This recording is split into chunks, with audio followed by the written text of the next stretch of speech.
All right, well, let's get started. My name is Claire Sadar. I am the program manager here at Historic New England. If you're not familiar with Historic New England, we are the largest and oldest regional heritage preservation organization in the country. And tonight, I'm happy to welcome you to this program on the restoration of the Tiffany windows and the Church of the Covenant here in Boston. Before we get started, a few things that you should know. This is webinar style, so you won't be able to speak to or directly interact with us or our panelists. However, we will be taking questions at the end of the webinar. So if you have questions, please put them in the Q&A function, which should be in the top or bottom bars on your webinar screen.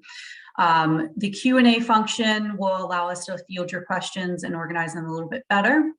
If you have technical questions or comments that you want me to see, you can put those in the chat, and we will be monitoring the chat during the webinar just to make sure everything's going smoothly. This is being recorded, so if you miss anything or wish to rewatch it, we will be sending out a follow-up email with a link to the recording afterwards, so you will have access to that as someone who pre-registered for the program. So with that said, I'm going to hand it over to Ken Torino to introduce our panelists and our program tonight. Ken? Thank you, Claire. I'm Ken Torino, Manager of Community Partnerships and Resource Development at Historic New England. I want to welcome you all to this really special lecture that I'm excited about. The Church of the Covenant is iconic in Boston, one of our real gems. And we're really fortunate tonight to have the Reverend Rob Mark with us, who is the pastor of the Church of the Covenant. And he will tell us a little bit about the church, its history, and that will lead into our featured speaker tonight, Roberto Serpentino. I've been talking with him or corresponding for months now, so finally get to meet in person. Let me tell you a little bit about him, his bio. He's the principal with Serpentino Stained Glass, Inc., which is located in Needham, Mass. He has conserved many of the windows here at the Church of the Covenant, which you'll learn about tonight. But his experience conserving stained glass windows spans 33 years. He's conserved numerous windows, including some of the oldest figured painted windows in the country at Trinity Church on Wall Street, New York City. He's worked on John Lafarge windows at Trinity, in Trinity Church in Boston. He's worked at the Church of Christ Scientist. The list is very, very extensive. I was really happy to see that you had worked on the 13 Lafarge Opalescent windows at Salve Regina University in Newport, which I had the opportunity to see. And also you can see some of his work at the Lafarge windows at the McMullen Museum at Boston College. He is a founding member of the American Glass Guild. Roberto is the current chair of its education committee. He is a fellow of the American Institute for Conservation of Historic and Artistic Works, and a recognized professional of the Association for Preservation Technology International. And with that, I'm going to turn this over to Reverend Mark. Thank you, Ken, and thank you, Claire. Thank you all. It's really an honor to be here tonight. As Ken has said, my name is Rob Mark, and I have the profound honor of serving as lead pastor at Church of the Covenant. This is a church that sits in Boston's historic Back Bay neighborhood. We are a progressive faith community that's deeply blessed to call its physical home a National Historic Landmark sanctuary that rests at the intersection of Newbury and Berkeley streets. It's an absolute architectural treasure, I have to say, that sits atop a 1,100 sunken wooden pilings that hold it aloft the sacred waters once stewarded by the first peoples of this area, the proud Massachusetts and Matakeesit people, for whose present-day sovereignty, dignity, and rights we are all committed. 2 months after President Abraham Lincoln was assassinated in 1865, church members began a 2-year building project to sculpt this Richard M. Upjohn designed Gothic revival sanctuary out of local Roxbury pudding stone. Then in the 1890s, the sanctuary was completely redecorated by Tiffany Glass and Decorating Company, from all of the woodwork to the wainscoting, to the lecterns, to the pews, and of course, to the 42 stained glass windows. This church represents the largest ecclesiastical space designed by Tiffany and Company in the US, perhaps in the world. We could debate that one. But indeed, it is a treasure, it is a gem. It's a gem that belongs not just to Church of the Covenant, this live and alive community of faith, but to the future. We feel it's on loan to us from the future. And therefore, we as a church believe in the power of storytelling. Right now, there's a lot of mythology that's being lifted in our world. And I think the missing truths that lie in the past are so vital for us as we move ahead into the future. Our church is committed to justice, to following the ways of Jesus and the ways of justice and peace and nonviolent love. But storytelling is so important. And the windows in the sanctuary are part of that storytelling. They lift the stories of a God who is in the world and values people as reflections of God. And so those who restore these windows are keepers of truths. And I don't want to put too much of a fine point on this, Roberto, but I am now going to pass the mic to you. You, my friend, are a keeper of stories and a truth teller. Your restoration work that we have had the profound privilege of being blessed by since 2010, I believe, with Church of the Covenant, restoring many of our windows, including right now with our Renew the Light campaign, our Clerestory windows, the ones that bring in the most amount of light into our sanctuary to bring about the vitality in that space. Your restoration work has really inspired us to be keepers of that which came before us and the people that will come after us. So I appreciate your truth-telling work. We are blessed by you. The bio that you heard from Ken, just the only thing it missed was the personality that you're going to taste a little bit right now tonight. If you haven't met Roberto, he is full of vitality, of joy, and he brings that with him into his work of restoration. So we're blessed by him. I pray all of us tonight will be blessed by him. And truly, thank you all for paying attention to this story tonight about telling more stories and restoring the past so that we can move forward in more truthful ways in the future. Roberto, we bless you and we're grateful for you and your storytelling tonight. Well, thank you, Pastor Rob. And as you just stated, I feel honored to be part of Church of the Covenant and its restoration and the restoration of the stained glass window. It really is a profound honor as a craftsman, as a conservator, to be working and have been working in such a really an iconic building. We're so lucky and blessed in Massachusetts and Boston to have such a great building. And I speak for myself and my fellow craftsmen that work with me in my studio, that we all pitch in this effort to maintain and restore and conserve such wonderful artwork and such beautiful windows. So thank you, and thank to everyone at Church of the Covenant. And I am so honored to be part of this tonight, this evening, with the Historic New England. It's really important, and it's just a great opportunity to display and to talk about Church of the Covenant and the windows. So I will go ahead and move on with my slideshow and talk a little bit about what we've been working on for the last few years, and look forward to questions that folks may have. So here's Church of the Covenant. As Pastor Rob said, it's at the corner of Newbury and Berkeley Street, a beautiful brownstone church. I did some research in preparing for this lecture, and you can see the 1904 Church of the Covenant and the church today, and not much has changed other than traffic and trees and extra buildings around the building, but it's still standing and it's still just as stunning as it was in 1904. Now, this is an important photograph in doing my research for this talk and since starting working at Church of the Covenant. So this photograph is probably 1867, more or less. And it's important for the folks looking at this and tonight, if you can just memorize the facade of the south elevation. You're looking at Newberry Street, really. And you can see the grisaille painted windows on the right side of the screen that I've included.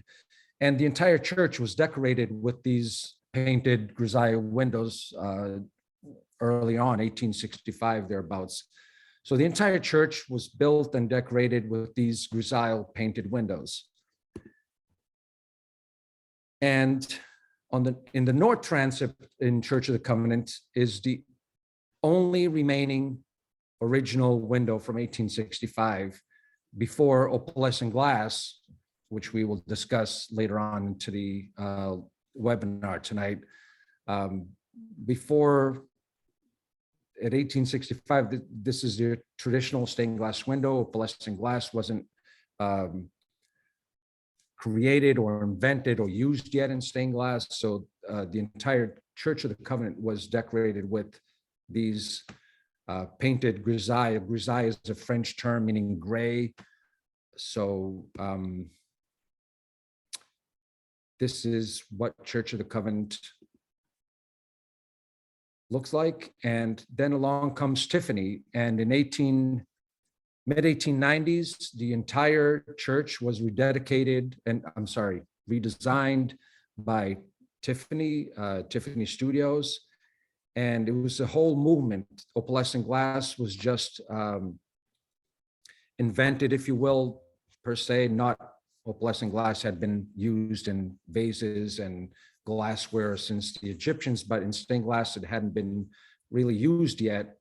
John Lafarge started using opalescent glass, and then there was Tiffany and a whole lot of different artists back then that started using opalescent glass and stained glass windows. And Tiffany, being a very successful artist, designer, and studio, designing thousands of windows throughout this country, decorating churches. So Church of the Covenant, as Pastor Rob said, 42 Tiffany windows, chandelier, bronze chancel rail, organ screens, decorative wainscoting, on and on. It really is a museum. And if folks who are attending this lecture tonight have not been in Church of the Covenant, please go, because it really is an icon. It's really a museum. It's just all the original Tiffany windows, of course, except the north transept window from 1865, but it's definitely worth a trip. And it's just a beautiful sanctuary. And the chandelier, if I'm not mistaken, is one of the earliest electrically lit chandelier in Massachusetts, designed by Tiffany. It's just a gem. So here we are. Here you can see on the left, circa 1867, Church of the Covenant from, again, Newberry Street. And you can see, if you pay attention to the windows on the facade, you can see from, and if you remember the photograph I just showed, it's all that pattern, that grisaille painted pattern that repeats over and over. And 1904, you can see the different already in the architecture, where you don't really see that grisaille painted windows in the 1904. That's because Tiffany in the mid-1890s redesigned the church. All the windows except the north transept window were designed by Tiffany, the chandelier and all. So it was just really a whole redesigning of Church of the Covenant.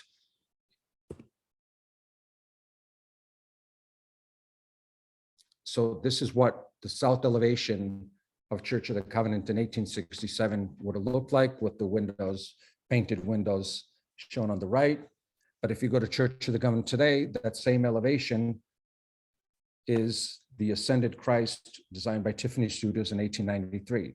And you can start to see in that elevation that the grisaille windows are gone. Even the Clerestory windows are Tiffany. So it's just, the entire church was redesigned by Tiffany. So speaking of the 1865 no transept window, it's the only remaining original non-Tiffany window in the church. However, Tiffany did submit a watercolor for that no transept window that for some reason, maybe, who knows, funds or for whatever reason, it was never completed, it was never executed. And the watercolor, the original watercolor is today at the MFA. And in a way, it would have been nice if the entire church was really completed by Tiffany. But as a craftsman and conservator, I actually think it's pretty cool that there's still the original 1865 Versailles window in one of the elevations of the church. So my lecture really tonight, it's really about more about the windows and the restoration and what's involved and what we've been going through these years. What is really the difference between, and I get this a lot and people ask, what's the difference between traditional stained glass windows and plated opalescent windows? On the left side of the screen, you can see this is a detailed close-up of one of the 1865 windows from Church of the Covenant. And on the right side is the angel from Tiffany, Angel and Cornelius window that we recently reinstalled this past summer, actually, at Church of the Covenant. So I'm going to touch briefly on the difference and in fabrication and design, just so folks can understand. This is your traditional, typical stained glass window, single layer, meaning there's just one layer of glass throughout the window. You can see on the bottom, I prepared a sketch showing just one single layer of glass and the lead keeping the glass together. And so it's just one layer of glass. The glass is painted. Here you can see an example of a single layer traditional window. Each piece of glass is selected, painted. If it's a blue background, it's blue glass, and then the details are painted. If it's the red roses, it's a red piece of glass, and then the details of the roses are painted, and so forth and so on. So this is what typically you see in a church, a traditional stained glass window from the European medieval times in Europe and throughout the United States. But then along comes John Lafarge, who started using opalescent glass in late 1880s. Tiffany took over with it as far as, larger studio, wealthier family. He had glass houses and produced and manufactured his own glass. But this shown on the screen here, you can see, and this is just a small example really of how many different textures and color and really different textures and undulation even within the glass. You can see some of what's called drapery glass. It's not flat, it's actually molded, stretched and pulled and shrunk. And there's on the top left, you can see what's called confetti glass. There's those little chunks of glass within the opalescent glass. So that's your opalescent glass. This is what made Tiffany well known, and his windows unique and different than others. They really, the difference is in traditional stained glass, every piece of glass is painted, not only the flesh, the faces, hands, but the robes and the flowers and the background. What Tiffany and John Lafarge and the artists of the opalescent era introduced, and their goal was to only use opalescent glass and only paint the flesh and not use paint in the field or for any of the details. So if you see a Tiffany window with the angel with the robe and flowers, all the detail is created with layers of glass, different types of glass. And so that's what makes it so unique and different than your traditional glass. And here's a sketch and an example of the anatomy of a plated window versus just traditional stained glass window. You can see here on the top left where it shows two pieces of glass and then one piece of glass at the bottom, but they're all stacked and layered. And it's not 2 or 3 layers throughout. They're randomly positioned and stacked to play. They really painted with light. They didn't use paints and into traditional stained glass paint to achieve the details, but they just use glass, opalescent glass, textured glass, could be drapery glass, confetti glass, all sorts of different opalescent glass that just created this very unique and depth and three-dimensional effect. And on the bottom left, it's very common, not unusual, to see a plated opalescent window, especially by Tiffany, where you have, again, all these pieces of glass stacked, and it could be 3 on one area, 2 on another, and then another piece of glass stacked separately. But then if on the bottom left, you see that little, I'm going to call it a squiggly drawing of a glass, which also mimics the actual photograph that I have on the far right. That's what drapery glass is. That's what Tiffany used a lot in his clothing, robes, sometimes flowers. And with that comes the challenge, not just of the glass, but for us conservators, is the type of lead that we have to use in reletting or reassembling the windows. It's not just a flat traditional lead. A lot of it has to be custom made. And we've encountered a lot of that in the repair and restoration of the windows at Church of the Covenant. So this is a panel from Cornelius from Church of the Covenant that we restored recently, where we installed this past summer. Again, a good example of the layers that Tiffany used, the technique of layering glass to achieve this three-dimensional effect, and also do away with paint and just basically really paint with light. There could be a brown piece of glass at the bottom, a yellow piece of glass in the middle, and a green or purple piece of glass on top.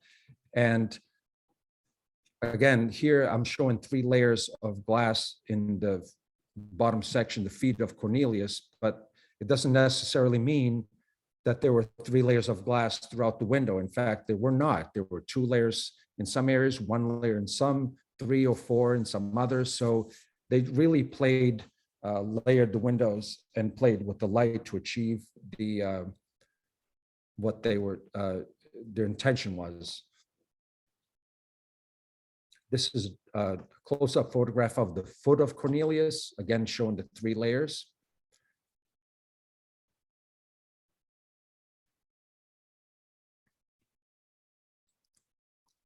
Not related to Church of the Covenant, but just to talk about plated windows and the fabrication and complexity of plated windows, and just to show the difference in, again, the coloration that they used. There's 5 layers of glass here. As you can see on the far right, on the exterior, was more of a pink reddish glass, and it just moved to a darker and darker to a dark blue glass, plate number 2, and then number 1 on the interior. So this is just very common technique that Tiffany and Lafarge used and other artists of that era, but it just makes for a very complex fabrication originally for the artist, but for us conservators and restorers, it's certainly a challenge. And this is an example of a Tiffany window we've restored with 6 layers of glass. So it's just, we never know what we're going to find. It's a 3 layers, 2 layers, 5 or 6. And they, as you can see here, they use different, there's different, not just textured glass, but color, and there's ripple, streaky, acid etch, clear glass, green. So it's really a variety. And the only thing that they painted was the flesh.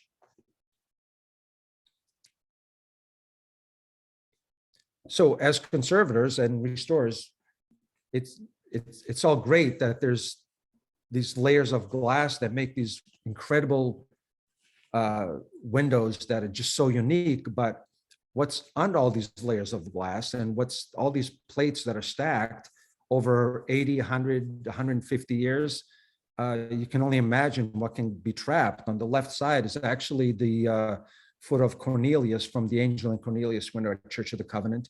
And this is just a small example of, once we started taking the pieces apart, what we found under the layers.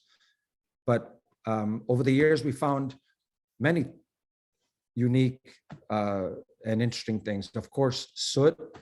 It could be from coal, from smog. A lot of it is candle smoke, believe it or not. And you can see on the right side, after I cleaned this piece of glass, my fingers are pretty black because that's exactly what was trapped between the layers. But we found some interesting things. This is on the top left, a pile of dirt, spider nests, and even little pieces of wood with, who knows, termites. And so this is, it's always interesting and challenging. But the thing to remember and to keep in mind is, it's not just what our challenge in conservation, but what does all this dirt and the spider nest and the habitat for insects and the wood and the candle smoke, it obviously diminishes the quality and quantity of light transmission for the window. It darkens what the window is no longer what it was meant to be when it was first installed, because all of these elements and insects and dust and debris is trapped in between the layers. So if you have a window with 3 layers of glass, you really have 6 layers and of surface dust and soot and so forth.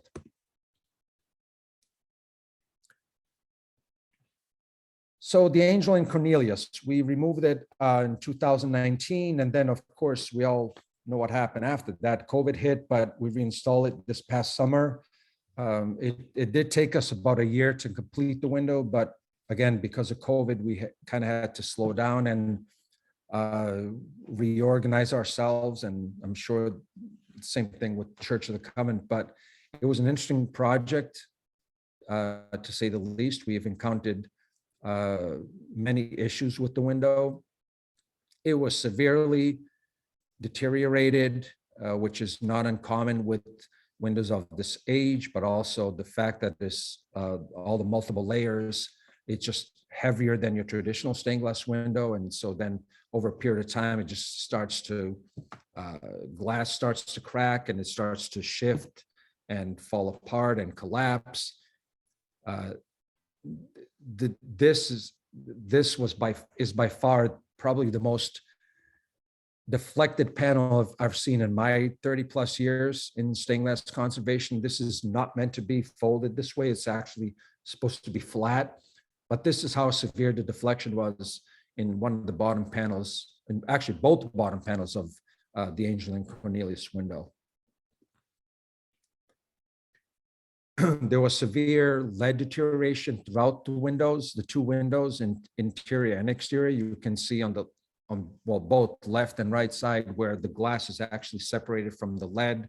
The lead had actually cracked, and it was just the glass shifted and the glass was dislodged. And on the top right next to Cornelius' head, on the back of his neck, you can see where the glass just pulled away from the lead. This window was literally falling apart by the time we got to the church to remove it. On the left side, all the red circles, I outlined and circled the areas where there was severe lead deterioration, where the lead had actually cracked and broken away from lead and glass. On the right side is a close-up of the lead deterioration and the glass separating, dislodging from the lead matrix. So restoration, conservation, repair, maintenance, it's all important, especially in a building like Church of the Covenant with such unique and important windows, but any project and any repair and restoration project that we work on, it starts with documentation. It's extremely important. You start with photography, of course. On the left side, you'll see what we call a rubbing. It's basically a cartoon or a rubbing of that particular section or panel. And if you look at the top left of the left slide with the rubbing, you'll see a bunch of handwritten notes. We often write our own notes and information, what we found, and it's helpful for us as we're restoring the window, and also for the next conservator who has to work on the window, hopefully in 200, 300 years. But then you'll see all these stamps, the one on the top left with an M, and then the triangle with nothing. And so those are all restoration and documentation information for us. The triangle with the M on the top left means multiple crack. And if you look at the panel on the right, not sure it's clear, but you can see that it's been taped because there's multiple cracks. So we annotate the rubbings for us as conservators, but also it gets turned over to the church, hopefully in archives, and hopefully the next person who has to repair these windows has more information that we had. But also, if God forbid the window get destroyed by fire or vandalism, with the photographs that we have and the documentation rubbings, the window could actually be refabricated and reconstructed. Of course, we don't have the glass that Tiffany did, but we can hopefully and possibly come as close as possible. So once the windows are documented and photographed and rubbed, we take them apart. We clean the glass. This is the detailed photograph of the angel window to the left of Cornelius that's been taken apart and glass cleaned. Another example of the dust and dirt and debris trapped between the layers, but this photograph is it's important because it's a great example of not only talk about this specific foot or piece. Not only is it laid with 3 layers of glass, but you can see that the tip of his boot, if you will, it actually bends up. It's about 1.5 inch gap between the 2 layers and the top layer. And as we're taking it apart, we're wondering, why did they have to do this? But when it was all completed and we put back together and installed, it's their uniqueness, the 3-dimensionality of the window. It literally looks like that foot is stepping out from the background of the window, and it just works. And they were truly geniuses in layering and plating windows and fabricating.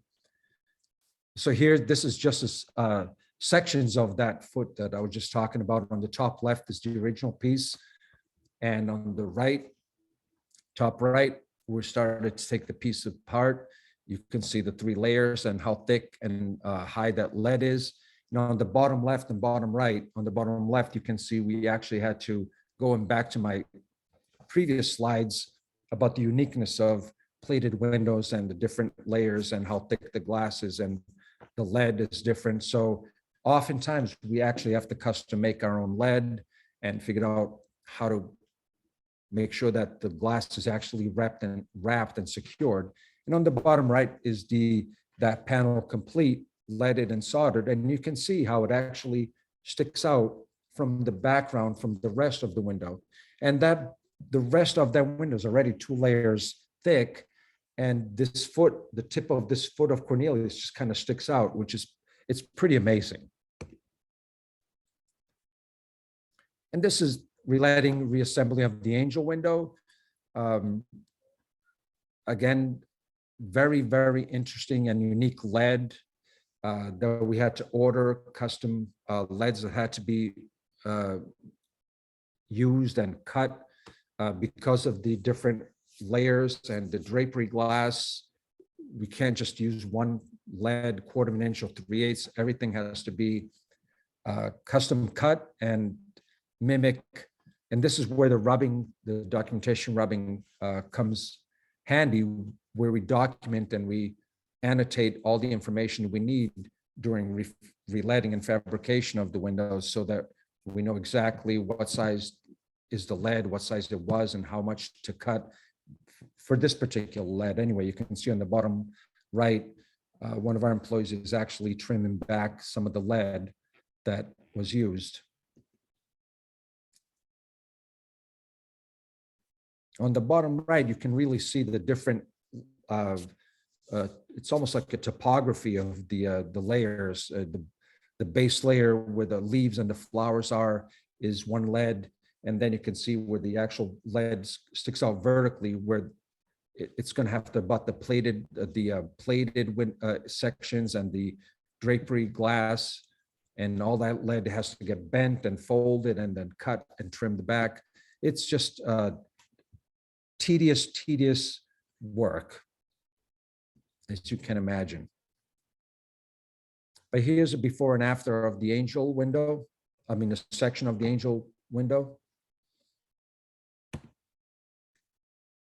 And this is the angel and Cornelius before on the left and after on the right.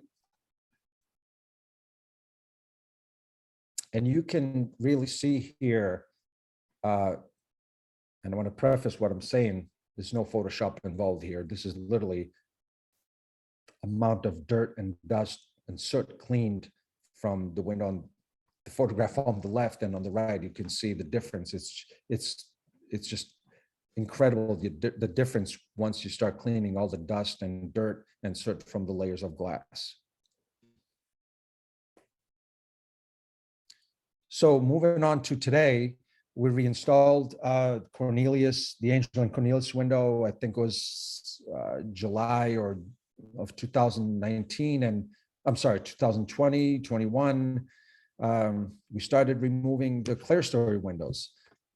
Tiffany windows, again, very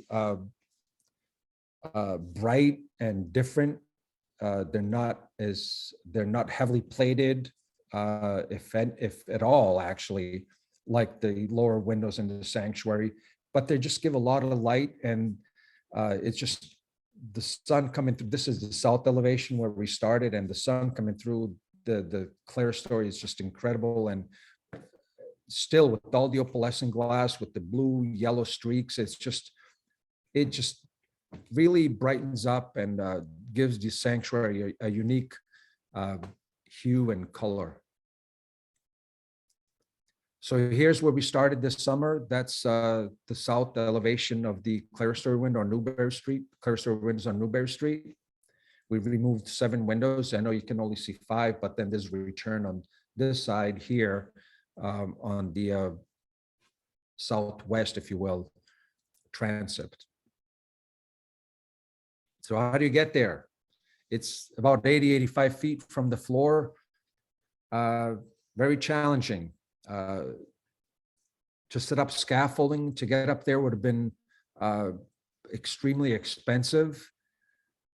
And in working with the church, we're always trying to find ways to be economical and save the church money whenever possible. So we rented a lift. It's actually a pretty interesting aerial lift. It's about 30 inches wide. They had to bring it into the sanctuary, and it rolls right down to the sanctuary. We did have to remove the pews on the left side of the sanctuary to access the Clerestory windows, but it was still a challenge. But it saved the church a lot of money. If scaffolding was the only option, it would have been not prohibitive, but very, very expensive. But we were glad to be able to find this lift that actually worked. So some of us are on the inside of the church chiseling, and you can see in the background the north elevation of the Clerestory windows. We had scaffolding set up on the roof to access the exterior of the Clerestory windows on the south elevation. And this is the south elevation from Newberry Street.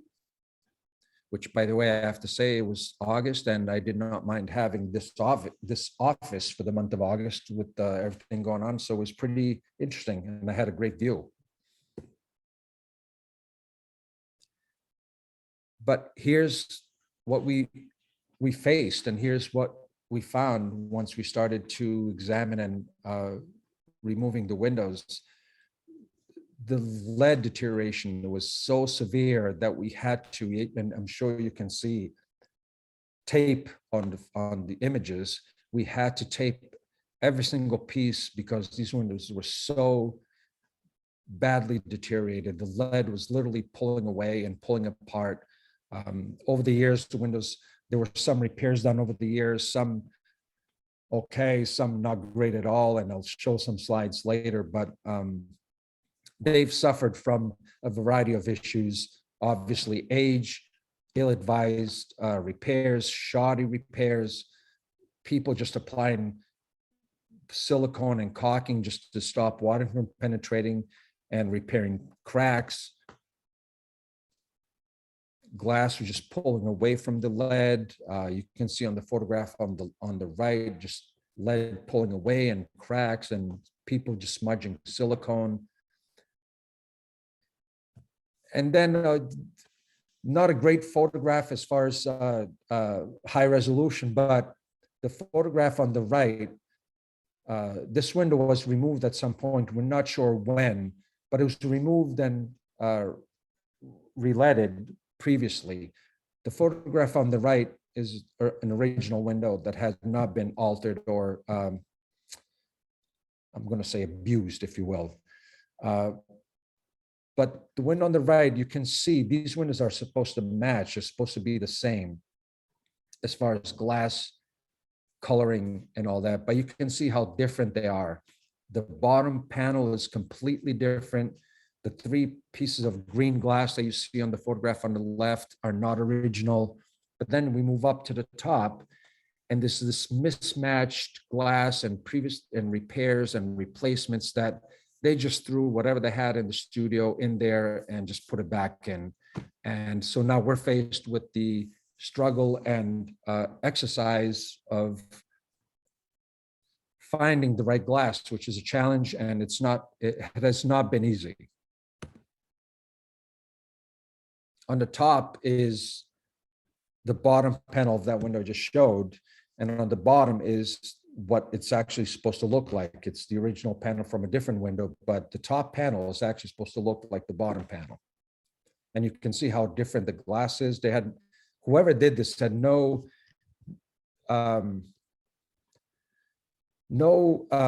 respect and no sensitivity to the glass and to the importance of these windows. Not, you just look at it, just not the glass and the color, but also the design. They added two boards instead of having a single board at the bottom. It's just a mess, really.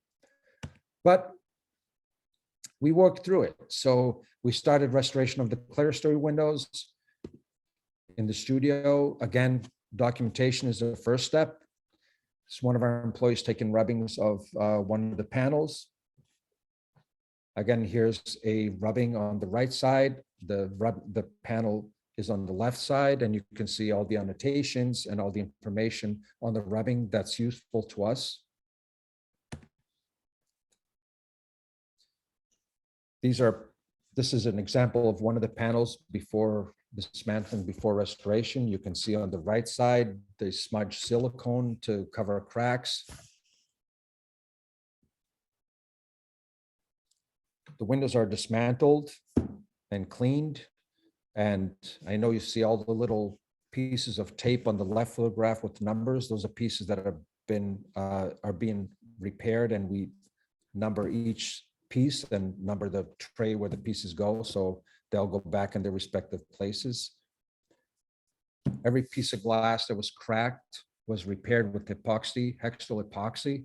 It's a two-part epoxy by weight.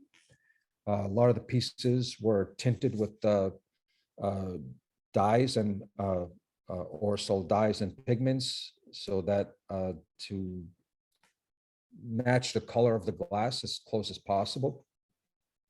And there were hundreds. This is just an example, but there are hundreds of pieces cracked that need repair. Small example of the photograph on the right is before repair and restoration. The photograph on the right is that same piece repaired with epoxy. So we were able to get rid of that smudged silicone on that piece. And the windows are completely re-leaded. Then they're soldered on both sides. Then they're waterproofed on both sides. And then there's final cleaning of each panel. Now going back to this window, we call it window number 3. That's the numbering system that we have, and what we gave, we call it number 3, which has been really a thorn and a headache for us because of what was done to it before. Previously, it's a mess. But this bottom panel that totally didn't match the original what was there, so we took a rubbing of it, a drawing, if you will. We figured out what was the right glass to use. And this is one of the challenges in working with Tiffany windows and opalescent windows. We often cannot find the exact glass in one single layer. So in this case, we actually had to plate and double the pieces so that we could match what the original panel looked like. Not all of it, but a lot of this new glass is plated so to match what the original panel looked like. And here's the top panel that was previously re-leaded, wrong, with the wrong glass and all. And then the bottom is the panel that we just completed recently with the new glass plated so that it actually looks like what the original should look like. On the left is this one panel before restoration. On the right is the panel after restoration.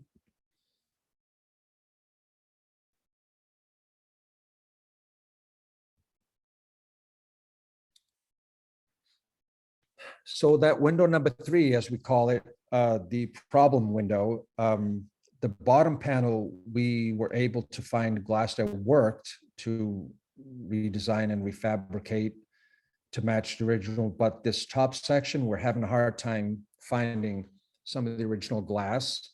I've been calling and talking to glass manufacturers, send samples, and they all come back with, "No, we can't match that." So this one has been a bit of a challenge, and it's still, as you see it here in this photograph, you see all the dots, the green and red dots. Those are all the pieces that need to be replaced. They're not original.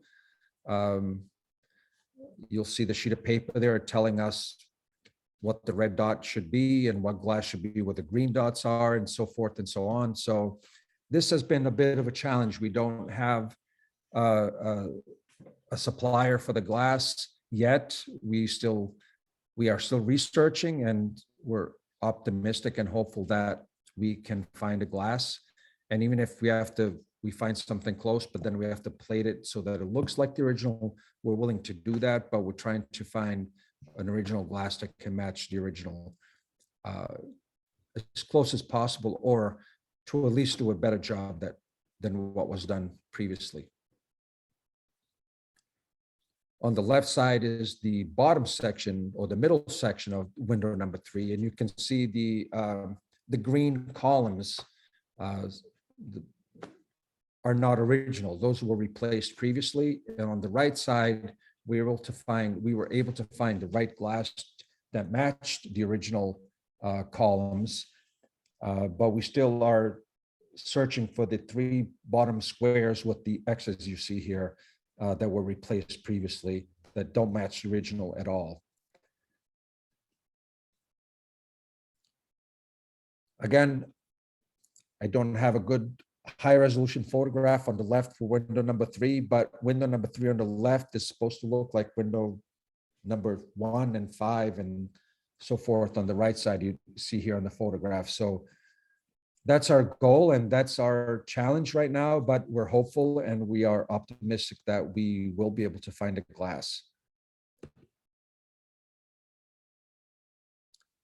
So we removed the windows, and Pastor Rob was nice enough to send me this photograph on the bottom right of what he sees now on the south. Clerestory. The windows are gone. The openings are boarded up with bronze plexiglass. So there's a lot of light coming in. I'm not sure Pastor Rob is happy about that, but it definitely lets in a lot of light into the church. But I'm sure that they're all dying to get the windows back. And if you have not been to Church of the Covenant, I beg all of you to please go. It really is an icon. It really is such an important building. I know there's the Morse Museum in Florida with the Tiffany collection that they just gathered windows from all over the place and from different institutions and so forth. But Church of the Covenant is a building that was built, redesigned by Tiffany in the 1880s, 1890s, I'm sorry, and it's still standing and it's still there with all the pews and the artwork, the chandelier. But it's not just a building that makes, it's not just the structure and the windows and the walls that makes this church. I have to say, having known Pastor Rob and Lucy Williams and Brian Bigler, and then I can go on and on. I forget the name of everybody, but there's such a great community and such a great group of people. And I just want to end by saying I'm so thankful and grateful for all of you and for being part of this church and this restoration effort. Well, with that, Roberto, I want to thank you. And so many people in their comments have said, you have made this so understandable, this complicated process. I admire that. The audience admires that. Thank you so much for this, for your good work, and for the Reverend for supporting all this work. We have got so much going on in the chat, in the Q&A. It's been hard for me to keep track of, but I'm going to do my best because we have lots of questions. And I think the Reverend, we're going to start with you. People want to know, when can they enter the church? When can they go and visit? We have something called Open Sanctuary, which runs generally April through December each year. And we were able, thankfully, to even have it open during COVID this past year. We have a wonderful staff that keeps it open. So come on by. It's open for prayer, for visits. We let folks in. And of course, every Sunday, once we get past Omicron, Sunday mornings, 10:30 a.m., you're welcome to join us for worship. It's open once we get past the Omicron. Well, it seems like you're going to get a big crowd based on the response here.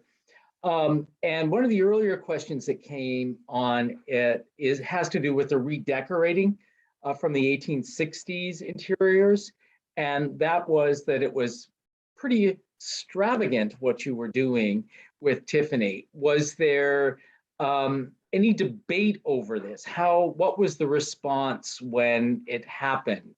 Roberto, I don't know if you can answer this or Reverend can answer this. What was the response from people involved with the church?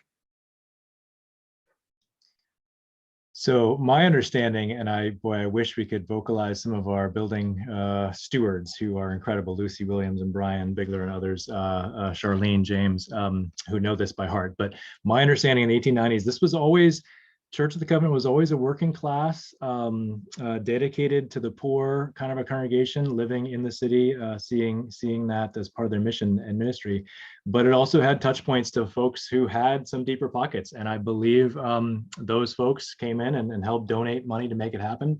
They did it all internally to fund this. And I can't imagine it was very cheap endeavor, but they went window by window. And I think it was about 21 years that it took for the redecoration process to happen. happen. And they, as you said, we didn't get those 4 in, which had some fascinating stories, the flight to Egypt and the child Jesus and the Magi and others. So yeah, again, I'll put my email in here so I can connect folks with the people who know these answers too. So if we don't get any more, you want more depth, you can contact me and I can put you in touch with them. Great. So Roberto, lots of questions, some technical. One had to do with, well, actually, there were several questions about the painted glass, and that had to do with what kind of paint was used. Was it applied directly or some other kind of method used? And what was your role in restoring that? Are we talking about the 1865 window? I don't know. I think they were talking about the faces. Of the Tiffany windows, if they're Yes. okay. So we restored the 1865 original, only remaining original window that's in the church in the north transept, and those were, every piece of glass was painted. There were some pieces that were missing that need to be painted, and we just used a traditional stained glass vitreous paint. For the Tiffany windows, the Cornelius, the Angel and Cornelius window, the only painted pieces were the flesh, and there was no issues with the paint. There was no need to touch up or repaint the flesh, so we didn't do anything to the painted piece in the Angel and Cornelius window. So they didn't need any restoration at all. No, just cleaning. Just cleaning. And I have a question, and I'm going to insert my role here so I can. I understand there's a foundation that supplies churches and other organizations that are museums that are trying to restore their Tiffany with glass that has been assembled, was basically in the studio. Can you comment on that, or did you go to that foundation? That's the NewsDat Foundation organization in New York. Right. And it's led by Lindsay Parrott, colleague and friend of mine. Who's on this call, by the way? Who's on this? She is on this. Oh, good. I'm glad.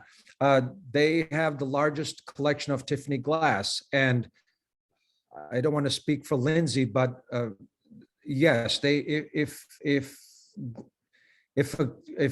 a institution or church, or if you have a Tiffany windows that requires or glass is needed, you can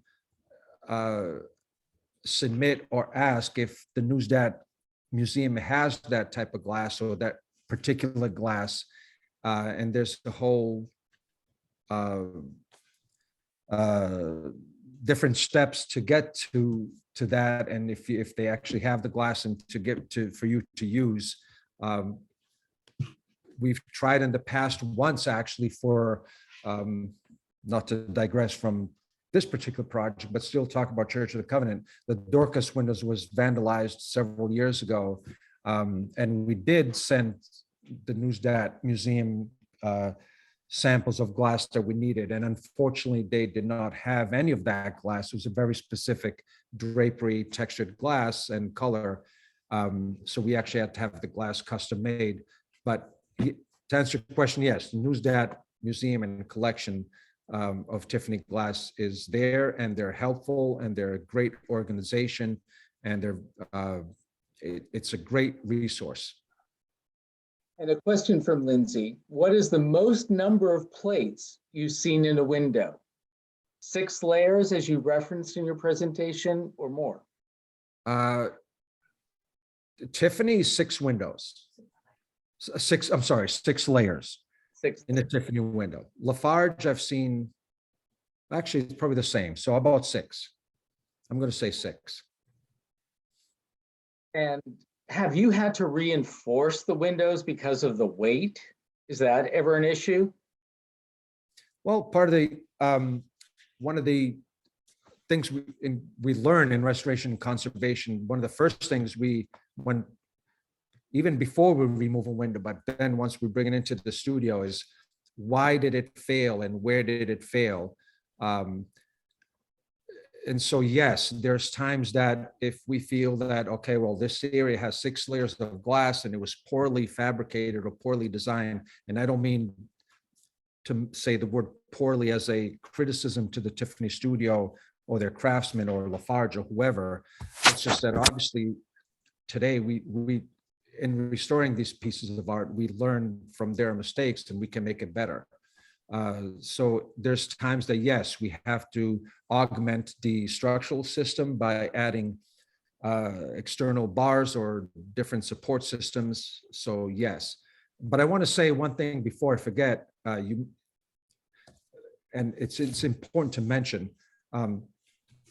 We don't, most of the times we remove windows and to be restored or conserved, they don't necessarily need to be completely dismantled and releaded. Myself and the guys that work for me, my fellow craftsmen and employees and partners, we really believe in maintenance and less is better and conservation of windows. As a matter of fact, more so than not, we don't take apart windows and re-lead them. The windows at Church of the Covenant that I've discussed tonight are actually very extreme situations where the lead was severely deteriorated and the windows did need to be completely re-leaded. I just want folks to be aware that your windows can be maintained, and that's my goal for all projects in all churches, and especially Church of the Covenant. In fact, the Clerestory windows and some of the other windows we've been looking at for the last 10, 15 years, we have made little adjustments in situ before last year when we removed them so that we could delay the need to remove them to be restored and re-leaded today.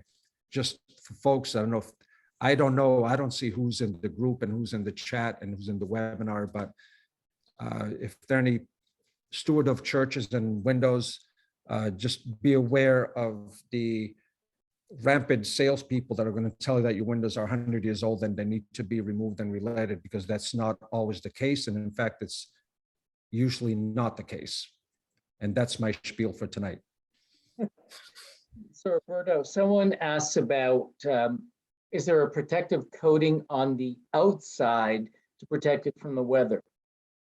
No, they're not. The sanctuary, the nave aisle windows do have an exterior covering. The Clerestory windows do not. We have not found any evidence that there was an exterior covering originally. And so I'm proposing, and I have proposed to the church to reinstall the windows without an exterior covering. They're about 80, 100 feet from the ground, and it's on Newbear Street. If they've been up there without a covering since 1890, I'm not sure that they need a covering now. Okay. I'm going to switch to Reverend Mark for 2 questions. One has to do, what is the significance of the story of the angel and Cornelius? Oh, that's a big one. So that's in the New Testament, in Acts, and it's a great story. So Cornelius is a Roman centurion in charge of a lot of soldiers, and he has this relationship through the angels. An angel comes to him, and an angel also simultaneously comes to Peter.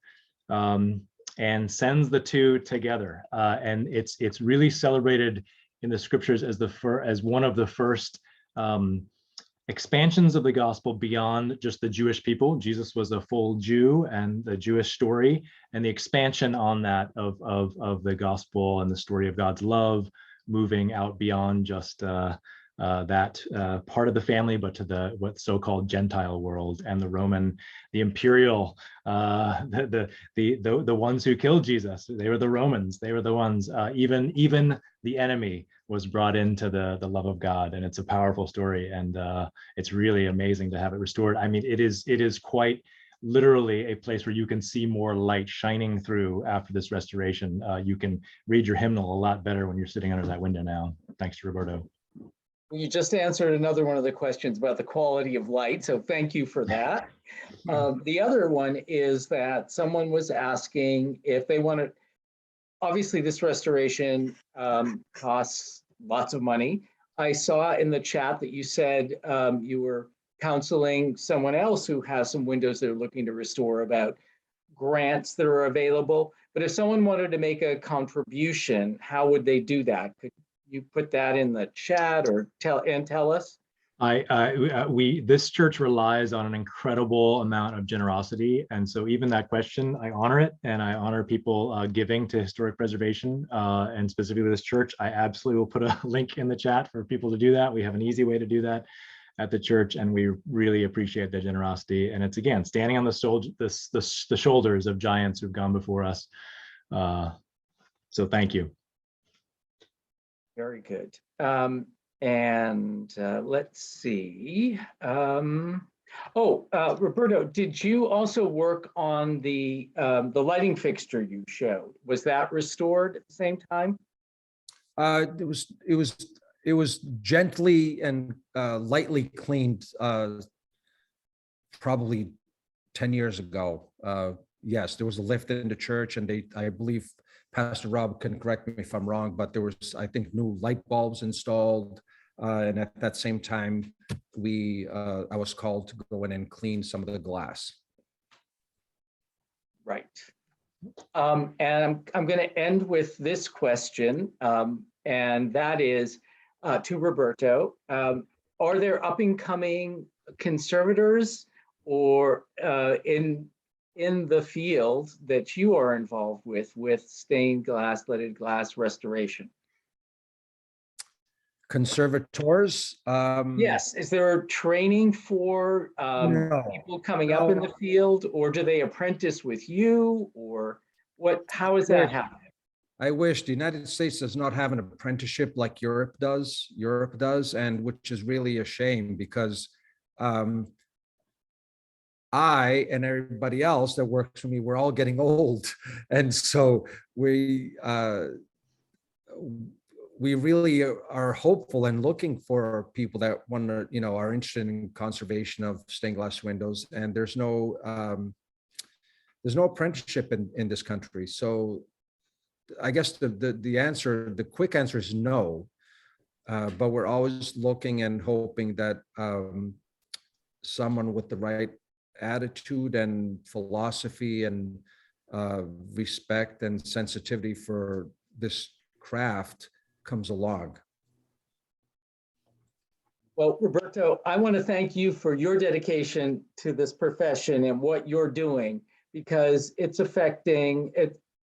giving great joy to people like myself and people in the audience who can see this magnificent work and the way it should be shown. And Reverend Mark, I want to thank you and your parishioners for supporting this restoration and preserving this, which is such an iconic building in Boston. And really, we're talking world-class here, folks. So if you have an opportunity to see the church, to support this great work, please do. And with that, we will make a recording available of this. Thank you all so much for attending tonight's presentation. And Ken, thank you so much. Can I just say a word? I love that Roberto lifted this idea of improving on the mistakes from the past. And I just love that image, not condemning those who did the work authentically then, but building on the past. And I just love that image. And I appreciate Roberto and Ken, Historic New England. You guys are doing this work, and we bless you for it. Thank you all. Thank you. Thanks very much, everyone. Thank and have you, a good night. Have a good night. Thank you.